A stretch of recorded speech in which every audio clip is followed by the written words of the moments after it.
Whoa, whoa, whoa, hey. Things are getting hotter. I tell you, things are getting hotter. Why?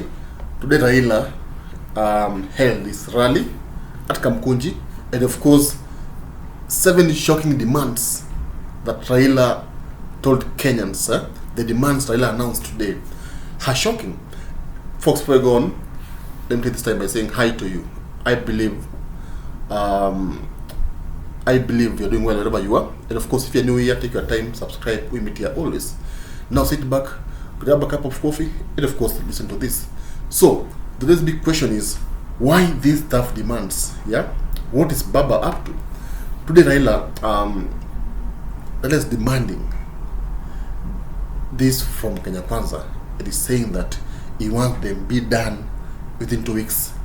Now, let me quickly go through the demands, and of course, we analyze as in what it means to Kenyans. Now, number one demand is Raila. I demand that the entire infrastructure and the records of the 2022 elections at the IBC be made public and be audited by an impartial body. Yeah, the records of the IBC be made public and audited by an impartial body. Sorry, that is what Raila is demanding. Yeah, the records. The records pertaining the last year's election be made public and of course be audited by an impartial body. That's one of Raila's demand. The second demand, we demand that any attempts to reconstitute the IBC single-handedly by Ruto cease forthwith so that Kenyans themselves can constitute the body after the firm and fair deliberations. Yeah, they demand that any attempts to reconstitute the IBC single-handedly by Ruto cease, because right now Chepkat is retiring, and of course we are seeing the 4 commissioners also are not in the IBC, and now the government is on the verge of appointing new leaders, and I'm saying that this should involve the public. It not involve only Ruto alone, because Ruto is a partisan. Ruto will be there in the contest, so he should not be the one choosing the referees.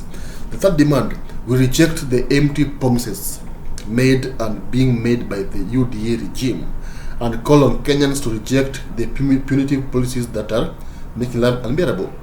Yeah, it's obvious that Ruto made empty promises. Yeah, it doesn't matter the faction you are from, but it's obvious that Ruto made false promises. Unga, free credit, so that people will be calling, free Wi-Fi and blah blah blah.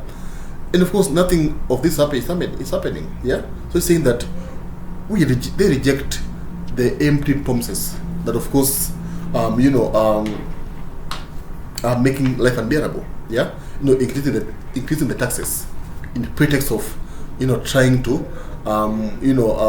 deliver the manifestos. Yeah, you don't need to hurt more Kenyans because people are already paying taxes. But when you increase more tax, then I think you are hurting the normal 90. Now, the fourth demand, we call on Kenyans to resist and demand the removal of the punitive taxes that have led to punitive cost of basic commodities like unga, milk, sugar. Yeah, it's saying that Kenyans should reject this, to resist the removal of we call on Kenyans to resist and demand. Kenyans should demand the removal of the punitive taxes that have led to punitive cost of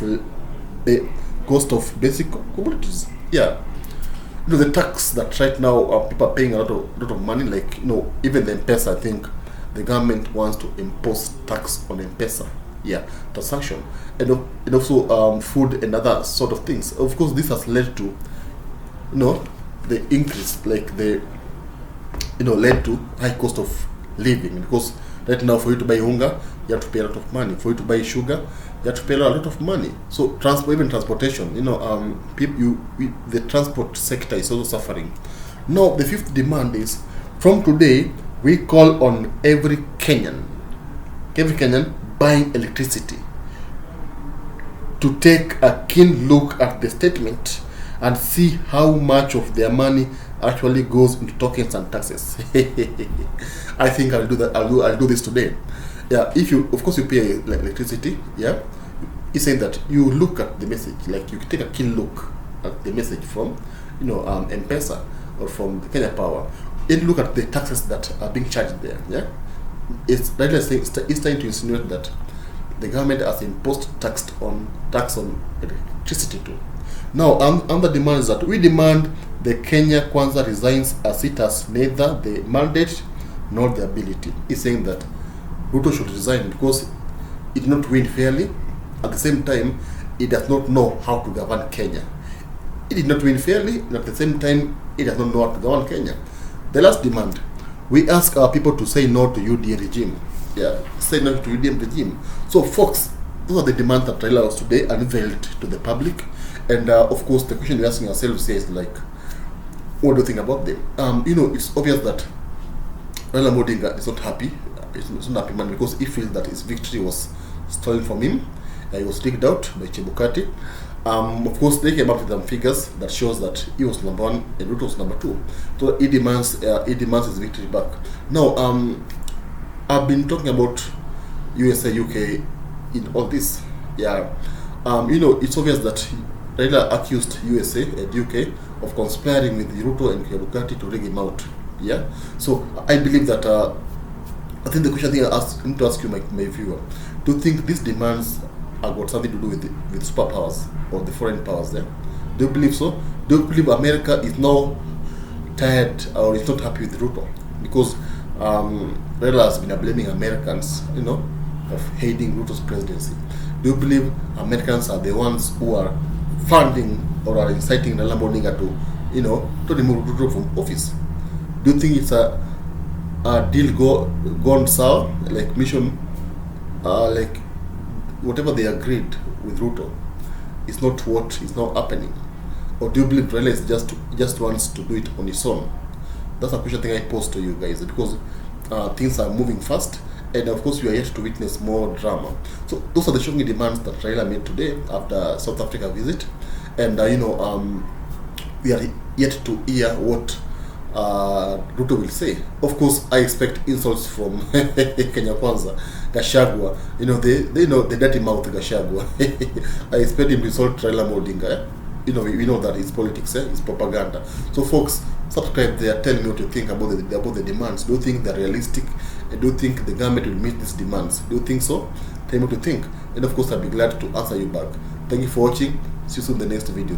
Thank you.